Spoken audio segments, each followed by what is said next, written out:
আসসালামু আলাইকুম প্রিয় ভাই বোনেরা, কেমন আছেন? আশা করি ভালো আছেন। তো আজকে চিকেন রান্না করব। এটা হচ্ছে দেশি পালের আর কি মোরগ। এই মোরগটা আর কি আমার নিজের হাতে আমি পারছি।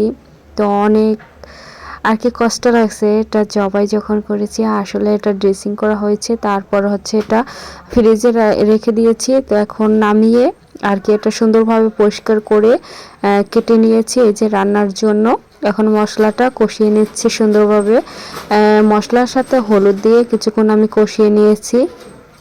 তো যতটুকু পরিমাণ আমি রান্না করব ততটুকুই নিয়েছি, আর হচ্ছে আরটা ফ্রিজে রেখে দিয়েছি। এতগুলো তো খাওয়া সম্ভব না, আর হচ্ছে ফ্যামিলি তো মানুষও বেশি না, এজন্য অল্পই রান্না করব একবেলার জন্য। তো কষানো হয়ে গেছে, এখন আমি চিকেনটা দিয়ে দিলাম। এটা হচ্ছে দেশি মুরগির ঝোল, কিন্তু অনেক মজা।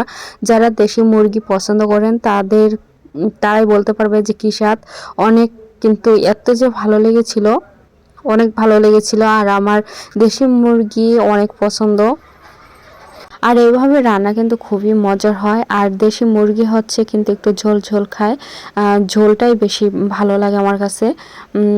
আর অন্য মোরগ হচ্ছে কিভাবে, যে মোরগ যেভাবে খায় ওই রকমেরই আর কি। তো আমি এটা ঝোল ঝোল করব, আর কি বেশি ঝোল না, আর কি মিডিয়াম ঝোল করব।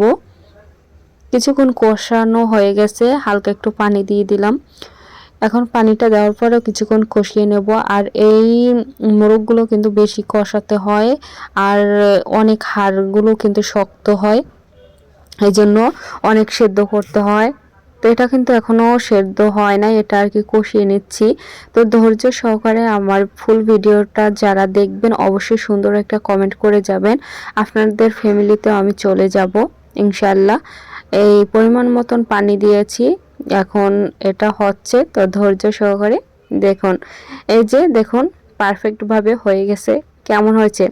দেখতেও যেমন ভালো হয়েছে, খেতেও কিন্তু ভীষণ মজার হয়েছে। আর এই হচ্ছে গলদা চিংড়ি, এটা আর কি ভুনা করব, এটাও ভেজে নিচ্ছিলাম। তো দুপুরের মেনুতে এটাই ছিল। কেমন হয়েছে আজকের রান্নাটা অবশ্যই কমেন্টের মাধ্যমে জানাবেন। আর আপনাদের পরিবারে আমিও চলে যাব ইনশাল্লাহ। তো আজকের মতো বিদায় নিচ্ছি।